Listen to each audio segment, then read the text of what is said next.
Hi students. So మనం ఇక్కడ 13th current affairs discuss చేస్తున్నాం. 13th March. సో దీనిలో భాగంగా మనం కొన్ని టాపిక్స్ డిస్కస్ చేద్దాం. జనరల్గా ఏవేవైతే ఖచ్చితంగా తెలుసుకోవాల్సిన అవసరం ఉందో వాటిని నేను డిస్కస్ చేస్తున్నాను. ఇంపార్టెంట్ వాటిని పిక్ చేసుకొని ఇక్కడ డిస్కస్ చేయడం జరుగుతోంది. వాటిలో మొదటిగా మనం కనుక అబ్జర్వ్ చేస్తే ఖేలో ఇండియా గేమ్స్. ఈ ఖేలో ఇండియా గేమ్స్ మనకి న్యూస్లో ఉంది. న్యూస్లో ఉండడానికి రీజన్ ఏంటి అని అంటే government of India notification issue చేసిందనమాట. ఈ ఖేలో ఇండియా గేమ్స్లో ఉన్న అథ్లెట్స్ ఎవరైతే ఉన్నారో, ఖేలో ఇండియా గేమ్స్లో ఉన్న అథ్లెట్స్, ఈ అథ్లెట్స్కి గవర్నమెంట్ పోస్టులు ఇవ్వడానికి ఒక నోటిఫికేషన్ రిలీజ్ చేసిందనమాట, పర్మిషన్ ఇచ్చిందనమాట. సో అందుకని ఇది న్యూస్లో ఉంది. మనం ఖేలో ఇండియా జనరల్గా మనకు తెలుసు కదా, ఎవరు చేస్తారు అంటే organized by the ministry of sports and youth affairs కదా. Sports and youth affairs ministry దీన్ని ఆర్గనైజ్ చేస్తారు. ఇది మనకి ఖేలో ఇండియా స్కూల్ గేమ్స్ 2018లో ఖేలో ఇండియా స్కూల్ గేమ్స్ అనమాట. స్కూల్ గేమ్స్ తోటి ఇది స్టార్ట్ అయిందని చెప్పాలి. న్యూఢిల్లీలో స్టార్ట్ చేశారనమాట. న్యూఢిల్లీలో స్టార్ట్ చేశారు. So Khelo India school games, దీన్ని ఖేలో ఇండియా స్కూల్ గేమ్స్నే 2019లో ఏం చేశారు అంటే దే రీనేమ్డ్ అనమాట. They renamed as Khelo India youth games. Khelo India youth games అని పేరు మార్చారు 2019లో అనమాట. అయితే మనకి తర్వాత నెక్స్ట్ పార్ట్ 2019 తర్వాత first Khelo India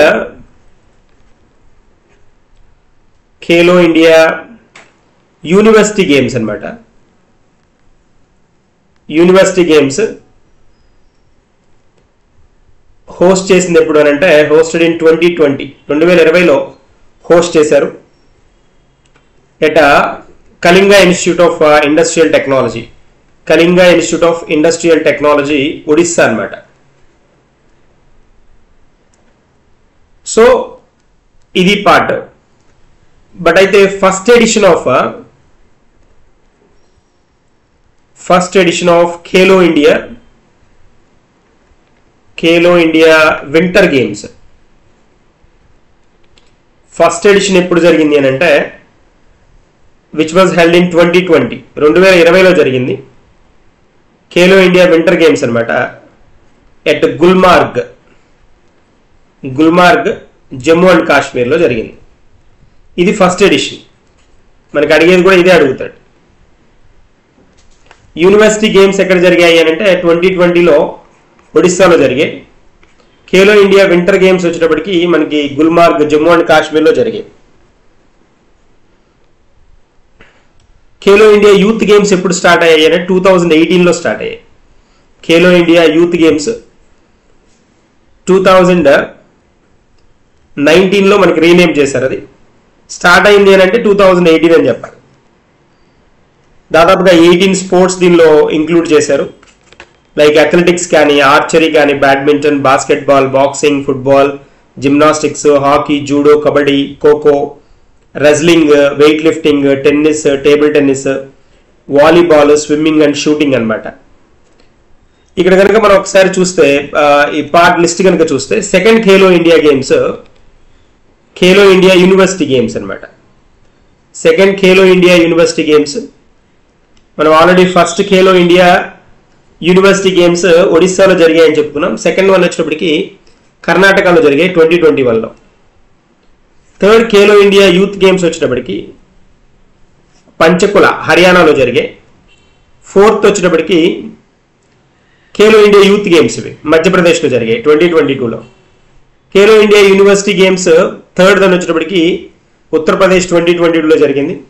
first Khelo India para games వచ్చేటప్పటికి ఢిల్లీ 2023లో జరిగాయి para games. So Khelo India youth games తమిళనాడులో జరిగాయి 2023లో. సో ఇక్కడ మనకి ఇప్పటి కాంటెక్స్ట్ కనుక అబ్జర్వ్ చేస్తే 2024 మనకి 2024 కదా, 2024 ఖేలో ఇండియా యూత్ గేమ్స్ ఇవి ఎక్కడ జరిగాయి అని అంటే తమిళనాడులో జరిగాయి. దీనిలో 26 స్పోర్ట్స్ని ఇంక్లూడ్ చేశారనమాట.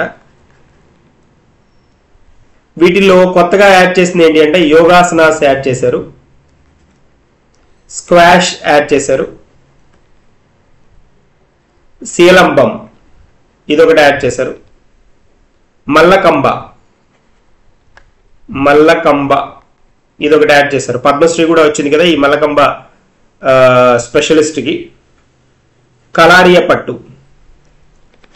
పట్టు, తర్వాత సైక్లింగ్ ఒకటి, ఫెన్సింగ్ ఒకటి. చాలా చాలా ఇంపార్టెంట్. ఇవి అడుగుతున్నాడు మనకి స్టేట్మెంట్స్లో అడిగేసేస్తాడు.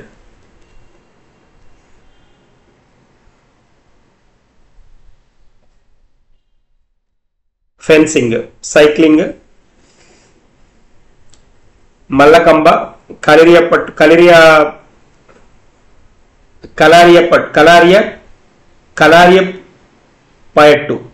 పట్టు, యోగాసనాసు, స్క్వాష్, సిలంబం వీటిని ఇంక్లూడ్ చేయడం జరిగిందనమాట.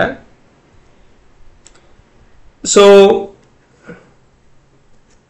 ఖేలో ఇండియా వింటర్ గేమ్స్ దీనిలో మనకి కొన్ని ఈవెంట్స్ కూడా ఇంక్లూడ్ చేశారు కొత్తగా.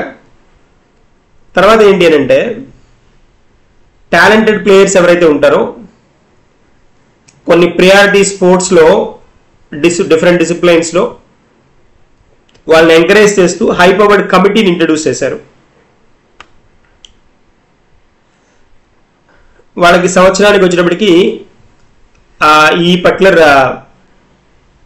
ప్రయారిటీ స్పోర్ట్స్ డిసిప్లైన్స్లో వీళ్ళని రికగ్నైజ్ చేసి వాళ్ళకి 5 lakhs per annum చొప్పున దాదాపుగా 8 years ప్రొవైడ్ చేస్తారనమాట. సో దానిలో ఒక 12 వర్టికల్స్ని ఇంట్రడ్యూస్ చేశారు. 12 వర్టికల్స్ అనమాట. State level Khelo India centres అని వాటిల్లో state level Khelo India centres ఇవి వెర్టికల్స్లో అనమాట. 12 వెర్టికల్స్ అన్నాం కదా, ఈ 12 వెర్టికల్స్లో ఇదొకటి. తర్వాత యాన్యువల్ స్పోర్ట్స్ కాంపిటీషన్, ఇలాగా యాన్యువల్ స్పోర్ట్స్ కాంపిటీషన్ని అంటే రెగ్యులర్గా స్పోర్ట్స్ తోటి టచ్ ఉండే విధంగా అనమాట. Talent search and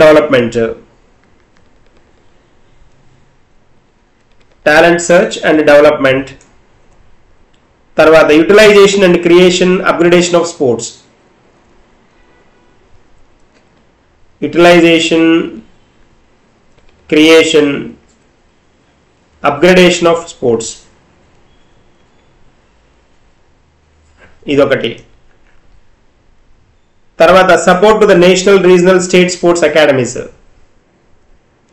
state regional అకాడమీస్కి హెల్ప్ చేయడం. ఇలాగా ఒక 12 వెర్టికల్స్ని వీళ్ళు కొత్తగా ఇంక్లూడ్ చేశారనమాట. Physical fitness of school children, sports for women, promotion of sports among people with disabilities, తర్వాత sports for peace and development, promotion of the rural and indigenous tribal games ఇలాగ 12 వర్టికల్స్ మీద వీళ్ళు ఫోకస్ చేయడం జరిగిందనమాట. So వీటిని implement చేయడానికి sports authority అంటే ఈ 12 వెర్టికల్స్ని ఇంప్లిమెంట్ చేయడానికి sports authority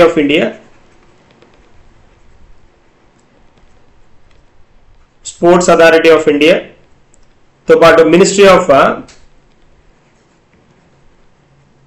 youth affairs and sports, తర్వాత Lakshmibai national institute of physical education, Lakshmibai national national institute of physical education. ఈ ఆర్గనైజేషన్స్ ఇవి ఇన్వాల్వ్ అయి ఉన్నాయన్నమాట. ఇది వచ్చేటప్పటికి Lakshmibai national institute of physical education వచ్చేటప్పటికి కమ్యూనిటీ కోచింగ్ అనమాట. Community coaching development vertical, community coaching and development vertical ఇది. తర్వాత మినిస్ట్రీ ఆఫ్ యూత్ అఫైర్స్ వచ్చేటప్పటికి it looks after play field development కానీ, ఫీల్డ్ డెవలప్మెంట్ కానీ, అప్గ్రేడేషన్,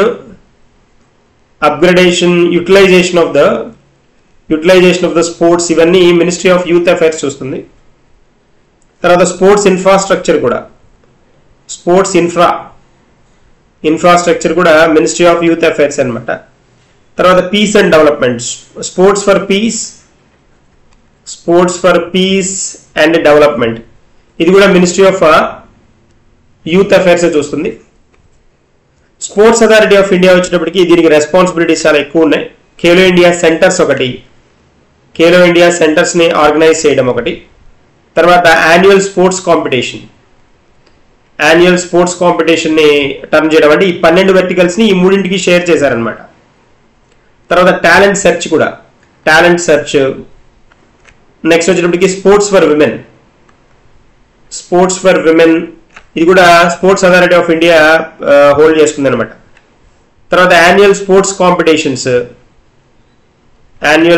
కాంపిటీషన్స్, తర్వాత అకాడమిక్స్ కి support అయ్యే స్పోర్ట్స్ ని ఇంట్రడ్యూస్ చేయడం. తర్వాత పర్సన్స్ విత్ డిజబిలిటీస్ కి స్పోర్ట్స్ రిలేటెడ్ యాక్టివిటీస్ లో ఇన్వాల్వ్ చేయడం. తర్వాత promotion of the rural and tribal people in games. తర్వాత ఫిజికల్ ఫిట్నెస్, అంతేకాకుండా స్కూల్ గోయింగ్ చిల్డ్రన్ కి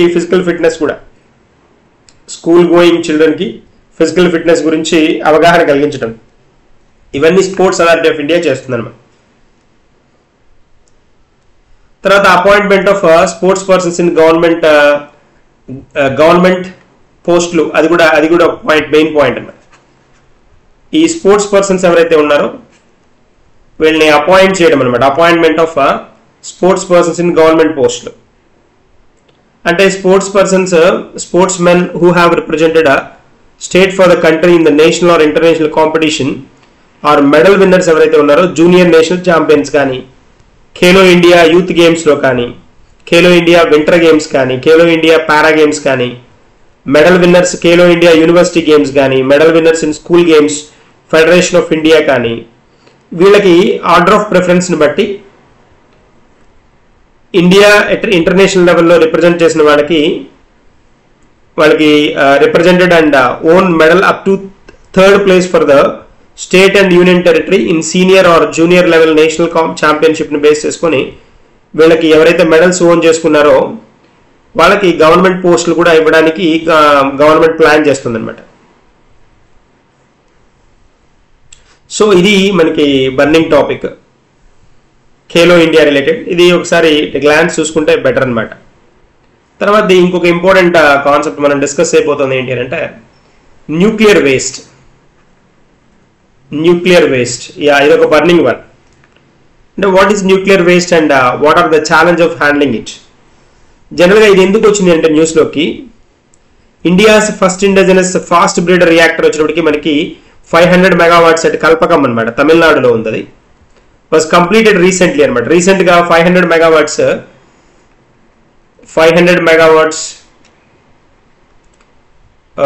మనకు ఆల్రెడీ న్యూక్లియర్ రియాక్టర్స్ ఉన్నాయి, కానీ ఫాస్ట్ బ్రీడర్ రియాక్టర్ ఇది. Fast breeder reactor India's first fast breeder reactor అనమాట. 500 megawatts కెపాసిటీ ఇది కల్పకంలో రీసెంట్గా ఫినిష్ అయింది. So Government of India has formed dedicated PSU known as Bharatiya Nabikhiya Vidyut Nigam Limited. Bhavani anamata. Bhavini దీని పేరు అనమాట. అంటే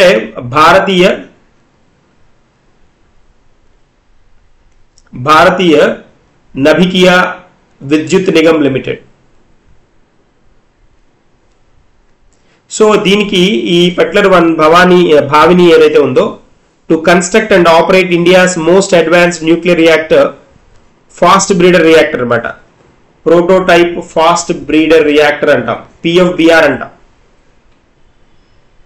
so ఈ గవర్నమెంట్ ఆఫ్ ఇండియా ఏం చేసింది అంటే దీన్ని డెడికేట్ చేసింది అనమాట. ఫార్మ్డ్ ఏ డెడికేటెడ్ పిఎస్యు, దీనికోసం ఒక పిఎస్యుని డెడికేట్ చేసింది, అదే భావిని. సో అడ్వాన్స్డ్ న్యూక్లియర్ రియాక్టర్, ఈ India's most advanced nuclear reactor prototype fast breeder reactor అనమాట, అది పిఎఫ్బిఆర్ అంట. This marks a commencement of the second phase of the India's three-stage nuclear program, and this large-scale deployment of the nuclear power is accompanied by another issue, that of management of nuclear waste. Recent గా ఈ nuclear waste గురించిన concept ఎప్పుడు వచ్చింది అని అంటే, ఇది construct అయిన తర్వాత ఇక్కడ దీన్ని తయారు చేయడానికి ఆయన తయారు చేసిన తర్వాత న్యూక్లియర్ వేస్ట్ ని ఏం చేయాలి అనేది క్వశ్చన్ మార్క్ వచ్చింది అనమాట. అప్పుడు ఈ న్యూక్లియర్ వేస్ట్ అండ్ దెన్ వాటికి ఉన్న ఛాలెంజెస్ ఏంటి అనే దాని గురించి ఆలోచించడం స్టార్ట్ చేశారు. సో మనకి సైన్స్ అండ్ టెక్నాలజీకి రిలేటెడ్ కాన్సెప్ట్ ఇది, ఎస్ఎన్టీకి రిలేటెడ్ వన్. దీనిలో కనుక మనం కొన్ని పాయింట్స్ కనుక చూస్తే, జనరల్గా మనకి న్యూక్లియర్ ఫిజన్ రియాక్టర్స్ జరుగుతున్నప్పుడు, న్యూక్లియర్ ఫిజన్ రియాక్టర్స్ కదా మనం జరిగేది, ఫిజన్ రియాక్టర్స్ కదా. సో దీనిలో ఏమవుతుందంటే న్యూక్లియర్ వేస్ట్ అనేది వస్తుంది, న్యూక్లియర్ వేస్ట్ అనేది తయారవుతుంది అనమాట జనరల్గా మనకి ఫిజన్ రియాక్టర్స్లో. అంటే మనం వినుంటాం కదా, మనకి యురేనియం 9235, యురేనియం 95, 232, 235 కదా. ఇవి బంబార్డ్ అయిన తర్వాత ఏమవుతుందంటే యురేనియం 92, 236గా ఇలా చేంజ్ అవుతాయి కదా. తర్వాత మనకి వీటి నుంచి డిఫరెంట్ మాలిక్యూల్స్ టర్న్ అవుతాయని చెప్పుకుంటాం. బేరియం కానీ క్రిప్టాన్ కానీ, బేరియం, క్రిప్టాన్. సో ఇలా మనకి న్యూక్లియర్ డెబ్రిస్ వస్తాయి. డెబ్రిస్ అంటారు. డెబ్రిస్ అంటే ఇది వేస్ట్ మెటీరియల్ అనమాట, న్యూక్లియర్ వేస్ట్ కింద ట్రీట్ చేస్తారు. న్యూక్లియర్ డెబ్రిస్ అంటాం, న్యూక్లియర్ డెబ్రిస్. అంటే ఏమేమి ఉంటాయి దానిలో అంటే బేరియం 144 కానీ, ఇదంటే ఈ రియాక్షన్ లో మిగిలిపోయే పదార్థం అనమాట, రెసిడ్యూల్ అనమాట. Barium 144, krypton 89. ఇవేంటి అంటే ఫర్దర్ గా ఇంకా ఫిజన్ రియాక్షన్ లో పాల్గొనవు అనమాట. వీటికి ఫర్దర్ ఫిజన్ రియాక్షన్ ఉండదు. ఉండకపోవడం వల్ల ఏమవుతుంది అంటే they become part of the nuclear waste. ఇవి న్యూక్లియర్ వేస్ట్ గా మారిపోతాయి, ఇవే న్యూక్లియర్ వేస్ట్ గా మారిపోతాయి అనమాట. సో న్యూక్లియర్ వేస్ట్ ఇది. ఇప్పుడు ఈ న్యూక్లియర్ వేస్ట్ ఏదైతే ఉందో దీన్ని హ్యాండిల్ చేసే మెకానిజం ఏంటి అంటే, ఈ న్యూక్లియర్ వేస్ట్ అనేది ఈ పార్ట్ అనేది హైలీ రేడియో యాక్టివ్ అనమాట. highly radioactive, isolated from the human contact for long periods of time. So దీన్ని మనుషులు టచ్ చేయడానికి కూడా వీలయ్యే పరిస్థితి కాదనమాట. హై టెంపరేచర్స్ లో ఉంటుంది, హై రేడియో యాక్టివ్ టర్న్ లో ఉంటుంది. తర్వాత ఇక్కడ పార్ట్ లో మనం అబ్జర్వ్ చేస్తే సాలిడ్ న్యూక్లియర్ వేస్ట్ మేనేజ్మెంట్ అని ఉంటుంది. Solid nuclear waste management.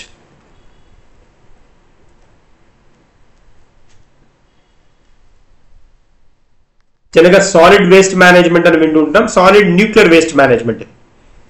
ఇది వచ్చినప్పటికి ఏంటంటే nuclear waste generated is hot and radioactive కాబట్టి and needs to be kept under water for up to few decades. కొన్ని డికేడ్స్ దాకా దీన్ని వాటర్ లో ఉంచాల్సిన అవసరం ఉంటుంది అనమాట. Once it has cooled, the nuclear waste is transferred to dry casks for longer term storage. Then it's placed inside a large steel cylinders and surrounded by an inert gas. So the cylinders are sealed and placed inside larger steel or concrete chambers. చాలా lengthy process అన్నమాట ఇది. వీటిని manage చేయడం. అంతేకాకుండా తర్వాత ఇంకోటి ఏంటి అంటే జియోలాజికల్ డిస్పోజల్ కూడా డేంజర్ అనమాట. జియోలాజికల్ డిస్పోజల్స్ వచ్చేటప్పటికి అంటే జియోలాజికల్ డిస్పోజల్ అంటే sometimes scientist generally then have argued for nuclear waste is sealed in special chambers and buried underground in granite or clay.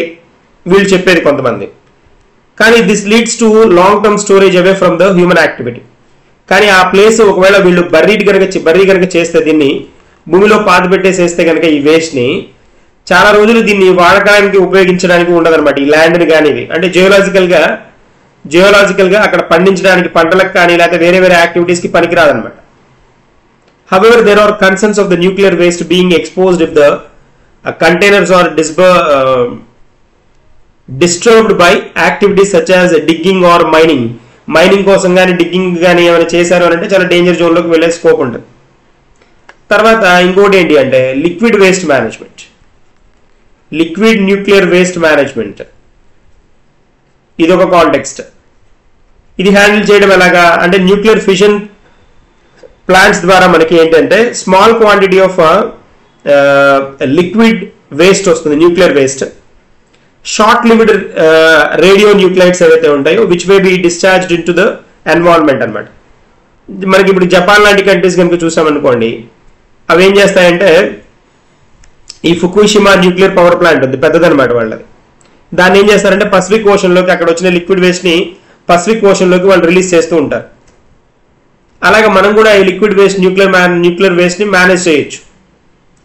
కానీ ఏమవుతుందంటే nuclear waste can be evaporated or chemically precipitate అవుతుంది కాబట్టి అక్కడ ఉన్న జీవరాశుల్ని effect చేసే scope కూడా ఉంటుంది ఇది సీలో.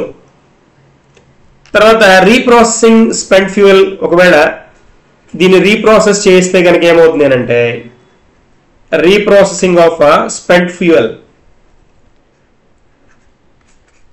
ఆల్రెడీ ఉపయోగించిన ఫ్యూయల్ ని మళ్ళీ రీప్రాసెస్ చేయొచ్చు కదా అని అంటే అది కూడా వేస్ట్ గా జనరల్ గా వేస్ట్ గా టర్న్ అవుతుంది కదా.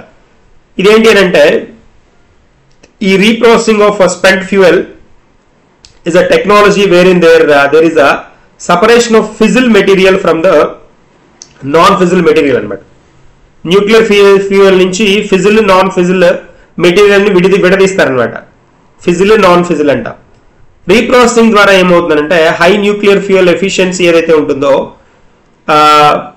reprocessing leads to higher nuclear fuel efficiency and reprocessing gives access to the weapons gani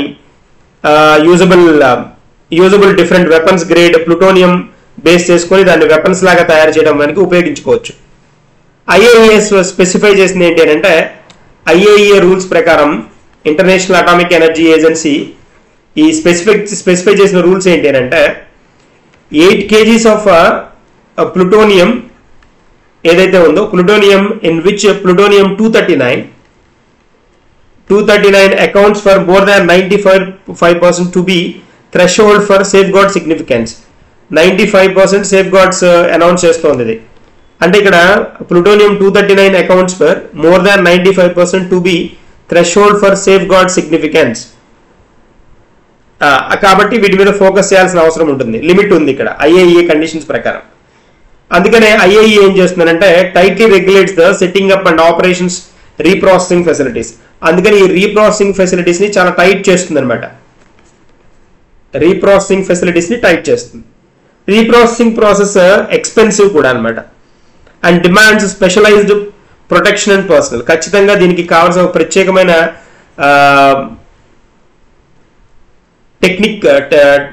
technicians ఉండాలి. అంతేకాకుండా ఏంటంటే స్పెషలైజ్డ్ ప్రొటెక్షన్ కూడా ఉండాలి. కాబట్టి ఇది కాస్ట్లీ కూడా, కాస్ట్ ఎక్స్పెన్సివ్ కూడా అనమాట. తర్వాత all countries then with longer term nuclear programmes have considerable inventory of spent fuel running into the thousands of turns.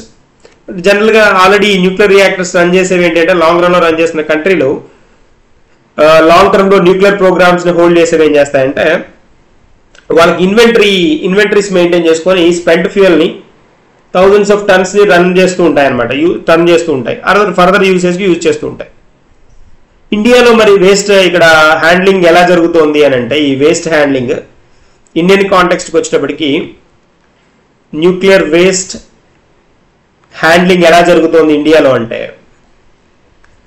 Reprocessing facilities in India, reprocessing facilities ఎంతవరకు ఉన్నాయంటే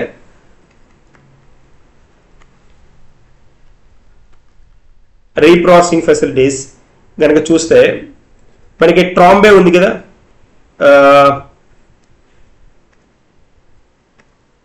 Trombay nuclear waste handling in India కనుక మనం observe చేస్తే reprocessing facilities అన్నమాట.